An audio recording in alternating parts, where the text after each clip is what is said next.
पाक कलाम में से ज़बूर की किताब और उसका 9वां बाब।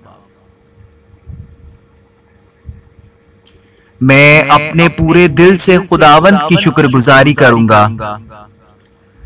मैं तेरे सब अजीब कामों का बयान करूंगा।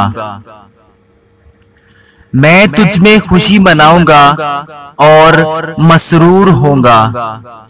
ऐ हक ताला, मैं तेरी सिताइश करूंगा। जब मेरे दुश्मन पीछे हटते हैं तो तेरी हजूरी के सबब से लग़ज़िश खाते और हलाक हो जाते हैं, क्योंकि तूने मेरे हक की और मेरे मामला की ताईद की है। तूने तख्त पर बैठकर सदाकत से इंसाफ किया। तूने कौमों को झिड़का, तूने शरीरों को हलाक किया है। तूने इनका नाम अब्दुल आबाद के लिए मिटा डाला है। दुश्मन तमाम हुए, वो हमेशा के लिए बर्बाद हो गए, और जिन शहरों को तूने ढा दिया उनकी यादगार तक मिट गई। उसने इंसाफ के लिए अपना तख्त तैयार किया है, और वही सदाकत से जहान की अदालत करेगा। वो रास्ती से कौमों का इंसाफ करेगा। खुदावंद मजलूमों के लिए ऊंचा बुर्ज होगा, मुसीबत के आयाम में ऊंचा बुर्ज।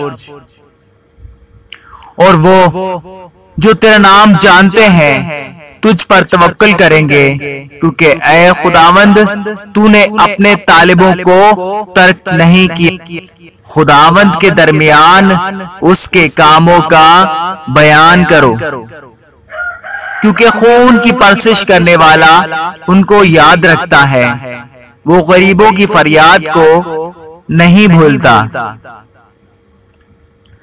ऐ खुदावंद, मुझ पर रहम कर। तू जो मौत के फाटकों से मुझे उठाता है, मेरे उस दुख को देख जो मेरे नफरत करने वालों की तरफ से है, ताकि मैं तेरी कामिल सताइश का इजहार करूं। सयून की बेटी के फाटकों पर मैं तेरी निजात से शादमान होऊंगा।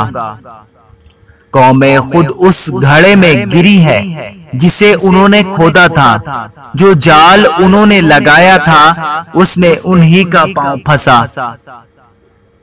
खुदावंद की शोहरत फैल गई, उसने इंसाफ किया है। शरीर अपने ही हाथ के कामों में फंस गया है।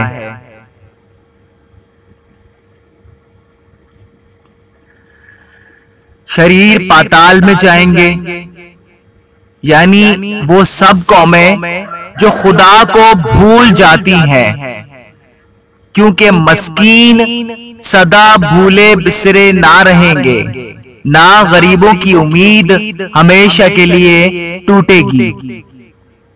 उठ ए खुदावंद, इंसान गालिब ना होने पाए। कौमों की अदालत तेरे हुजूर हो। ऐ खुदावंद, उनको खौफ दिला। कौमें अपने आप को बशर ही जाने। आमीन।